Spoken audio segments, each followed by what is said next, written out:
Fala pessoal, tô aí para começar uma nova série aí no canal, né? Cheio de novidades essa semana. Vamos começar a série de vídeos jogo rápido, que eu vou fazer uma análise bem rápida das empresas, né? Quem conhece aí o canal sabe que eu gosto de fazer análise longa ali, demora perto de uma hora, mas jogo rápido é 10 minutinhos, só pra gente ver um negócio bem objetivo, como é que a empresa tá, em que estado que ela tá, ou para conhecer um pouquinho alguma coisa diferente. Eu acho que vai ser bem legal, que a gente vai conseguir botar umas empresas fora aí do eixo tradicional, ou então ficar fazendo acompanhamento todo trimestre de uma empresa que está num momento delicado. Então acho que vai ser uma modalidade interessante. Muita gente tinha pedido para fazer esses vídeos mais curtos, né? Então estamos aí para atender a todos no canal, beleza? Então hoje eu escolhi aí a Ferbasa para a gente começar, que é uma empresa um pouco fora do radar, uma empresa interessante, embora tenha os seus problemas, né? A Ferbasa ela é uma empresa que trabalha com ferro ligas, lá, ferro liga de cromo, de silício, e ela é muito verticalizada. Então ela tem a mina que minera lá a cromita, que é o mineral que faz o cromo. Aí ela tem para queimar nos fornos da siderúrgica, ela tem uma floresta para produzir madeira para queimar na siderúrgica. A energia elétrica, que é o componente dos custos importante dela, ela tem um parque eólico para fornecer energia elétrica. Então ela é super verticalizada. Ela tinha uma situação de capital muito boa até 2 anos atrás, mas acontece que ela, ela é cíclica, né? Ela é bem cíclica. Então, quando o preço do produto dela tá bom no mercado, ela é uma empresa bem lucrativa, tem margens boas, geralmente gira com caixa positivo, gera bastante caixa, é bem interessante. O grande problema da Ferbasa que eu acho é a questão do free float dela, que é baixíssimo, é só 1%, e ela só tem PN sem tag along, né? Preferencial sem tag along. E aí já complica bastante para ser sócio dela, né? Teria que valer muito a pena, né? Acaba PN sem tag along é meio inviável de comprar. Mas a gente analisa aqui só para conhecer o negócio, né? Estudar nunca é demais e o objetivo aqui dos nossos vídeos é estudar, aprender. Então eu acho uma empresa interessante para estudar, porque ela é o exemplo perfeito do efeito da empresa cíclica. Então ela 2 anos atrás estava tendo resultados muito bons e agora o resultado começou a virar. Quer ver? Vamos lá. O que acontece? Ela é muito dependente do preço do minério dela, do produto dela, que é tanto esse ferro cromo quanto esse outro aqui, que é ferro silício. Então vocês podem ver que lá para 2017, 2018, esse preço ele veio de uma baixa importante aqui e passou por um período de alta forte. Então a empresa passou por uns 2 anos assim de resultado muito bom. O ferro silício 2018 foi muito forte. E o que está acontecendo agora? Uma trajetória de queda, né? Nos dois minérios, uma trajetória importante de queda do preço. E aí impacta demais o resultado dela. A gente já vai ver como. Então o problema, além questões de governança, de liquidez à parte, né? Free float à parte, a questão da Ferbasa é essa, que ela é uma empresa cíclica e quando o ciclo está ruim, né, dá uma paulada na empresa, quer ver? Ó? A produção de ferroligas ela já não está conseguindo produzir tanto, então em relação ao ano passado ela já teve uma queda na produção, né, de volume, aqui a gente nem está falando de preço ainda, muito grande isso. A gente não está nem falando de preço, só de volume ela já teve queda. Que é a questão da energia, não quero ver outra coisa. O desempenho operacional. Então aqui a gente vê ó, a receita caindo, né, do ano passado para cá e também até do primeiro trimestre para cá está tendo uma queda. E mesmo no cenário de alta do dólar, então o dólar médio do primeiro semestre do ano passado foi 3,36, né, bem mais baixo. Do primeiro desse ano foi 3,85 e a gente já está bem mais de 4. Então, o que está acontecendo com a empresa? Mesmo com o dólar lá em cima, ela está tendo uma queda na receita, né? De 330 para 300, se comparar com o ano passado, era 340, 320. Então, se corrigisse isso aqui pelo dólar, a receita está caindo, né? Caindo acho que 14% aqui, ó, do preço médio ponderado em dólar. Então, quando a empresa cíclica ela passa por dificuldade, o primeiro ponto que a gente vê é esse aqui, é a queda da receita, porque ela não consegue vender mais os produtos no mesmo preço que ela vendia antes. E isso desencadeia uma reação, né, pesada que vai impactar lá no final no lucro líquido. Então vamos ver como isso funciona.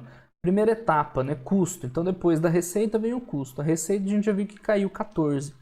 O custo ele até aumentou porque tem muita coisa que o dólar influencia. Então como o dólar subiu ano contra ano, né, o custo também aumentou.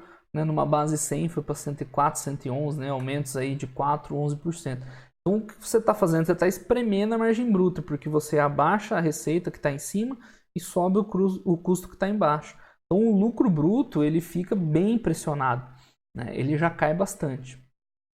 Então o resultado financeiro, que ela é uma empresa, como eu comentei, sempre girou com caixa líquido positivo, mas aqui no segundo trimestre do ano passado ela comprou essa operação eólica aqui, ó, de Guirapá.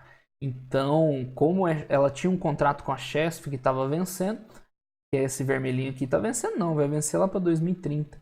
Mas ela já se adiantou e comprou um parque eólico para fornecer energia para ela e para vender no mercado excedente também. Então, como eu falei, ela é bem verticalizada, ela controla aí tudo que ela pode controlar da produção dela, que impacta, ela controla. Então, como ela comprou essa operação eólica aqui, precisou pagar um preço razoável, ela passou a ter dívida, né, depois desse período, e ela está um pouquinho operando com dívida. Mas tranquilo, se fosse só isso aqui, tudo bem, normal, faz parte do negócio, da estratégia de investimento da empresa. Tá, a hedge cambial, vamos chegar logo aqui no lucro líquido e no EBITDA, que é o que nos interessa. Então, lembra que eu comentei, receita cai por preço do produto, custo sobe, impacto de dólar, menor diluição, então a margem bruta aperta. Os gastos administrativos ficaram até estáveis, mas mesmo assim você tem um valor menor para diluir, né, o gasto administrativo em cima da receita. O resultado é que o impacto no EBITDA e no lucro líquido ele é muito pesado. Se a gente for ver aqui, ó, o EBITDA ele caiu 40% ano contra ano, né, e o lucro líquido 58%. Então é uma reação em cascata, cai lá em cima o lucro, a receita, né, o custo sobe, impacta muito o lucro bruto, dilui menos a despesa administrativa, resultado o EBITDA e lucro líquido bem achatado, né, numa queda bem expressiva. Então isso é um efeito claro aí de como uma empresa cíclica, ela no momento que o ciclo vem contra, né, o preço cai dos produtos, o resultado é impactado sim impiedosamente. Né? Deixa eu mostrar aqui uma DRE dela rapidinho, só para a gente ver um pouquinho melhor aqui e fechar. Acho que eu vou ter que abrir outro arquivo. Mas enfim, você vê como que o lucro ele basicamente evapora, né? O lucro da empresa quando você tem essas pressões, né? Aqui tem uma DRE dela completinha, né? A gente vê aqui, ó, uma queda. Vamos ver o semestre que engloba um pouquinho a mais. Uma queda na receita bruta líquida que nem é grande coisa, né? Queda aqui, ó, 20 e poucos milhões. Mas quando o custo aumenta aqui de 450 para 500, o lucro bruto cai muito, né? De 240 para 170, que caiu 70 milhões, né? Em 240 vai dar alguma coisa aí, perde 30, quase 30%. Aí não tem como, embora as despesas tenham até reduzido um pouquinho aqui, né, o lucro operacional já cai 50%, né, mesma coisa aqui, lucro líquido quase 50% também. Então, quando você tem esse impacto em cadeia, que foi um pouco que aconteceu com o Grendene, com a M Dias, né, lá embaixo no lucro o resultado vem ruim. E para piorar a situação ainda, né, a previsão do preço desse aço bruto aqui, do ferro silicato e do ferro cromo, ela ainda é pior. Essa semana a empresa divulgou aí uma notícia dizendo que isso aqui, ó, que ela esperava recuperar um pouquinho, na verdade agora ela está esperando que caia para o segundo semestre. Então ela vai ficar mais impactada ainda no segundo semestre, vai vir com um resultado provavelmente bem piorzinho, né? A gente está vendo aqui, vou abrir essa aqui, que a empresa está tendo um lucro por semestre de 70, né? 77, então ia dar alguma coisa na casa de 150 milhões no ano, e na última crise de commodity dela chegou a ter 70 de lucro no ano, isso com resultado financeiro positivo, que agora deve reverter para negativo. Então a Ferbasa está num momento bem ruim, né? Operacional, porque o preço, apesar dela ser uma empresa interessante, verticalizada, ela tem várias iniciativas aí para melhorar a produtividade dela em tecnologia, né? O coque é um custo também para os fornos lá da siderúrgica. Ela tá querendo trabalhar também um ativo de coque e tudo mais. Então é uma empresa boa, verticalizada, interessante, mas eu acho que o principal recado dela é que empresa cíclica, quando o ciclo tá ruim, não tem o que salve e o resultado piora mesmo, pesado. Então é isso, assim, é uma empresa que eu acho que para ser sócio, ela já é meio complicado pela questão do free float, da liquidez e principalmente a falta free float baixo, liquidez você até aceita, mas PN preferencial sem tag along é inaceitável praticamente. Mas como estudo de caso, é uma empresa que eu sempre gostava de citar, que ela era excelente, né? Era uma empresa que não dava para ser sócio, mas era excelente. Só que mesmo empresas boas, quando a coisa aperta, né, o lucro líquido a gente vê uma queda aí expressiva, né, expressiva mesmo. Aqui a gente tem ó, em cinzinha escuro o EBITDA, e em cinza claro o lucro líquido, ele está caindo aí.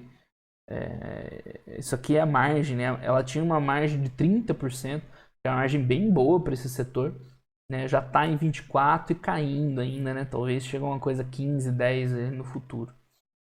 Certo, pessoal, era isso aí. Essa foi a análise rápida da Ferbasa, né? Uma empresa interessante, mas interessante quando tá bom o preço da commodity, quando tá ruim, né? Impacta muito. Sem contar que para ser sócio ela tem um problema grave, que é essa questão da PN sem tag along. Beleza? Então coloquem aí nos comentários o que vocês acharam aí desse vídeo mais rápido, né? Na casa de 10 minutos, já que tinha muita gente pedindo. E aí para o futuro pretendo fazer assim, ou uma empresa meio diferente, tipo a Ferbasa, ou uma que a gente faz todo trimestre, tipo uma Cielo, ver se ela está recuperando ou não. Já que os vídeos de análise longa, a gente tenta fazer empresas novas para ir conhecendo coisas novas. Tá certo, pessoal? Era isso aí então. Quem tiver qualquer dúvida, coloque aí nos comentários. Quem pode falar aí também se gostou, se não gostou desse formato. E aí eu vou dar uma lida, vou avaliar e vou responder as dúvidas que vocês tiverem. Beleza? Muito obrigado a todo mundo que assistiu. Nos vemos nos próximos vídeos e um abraço para todo mundo. Até mais.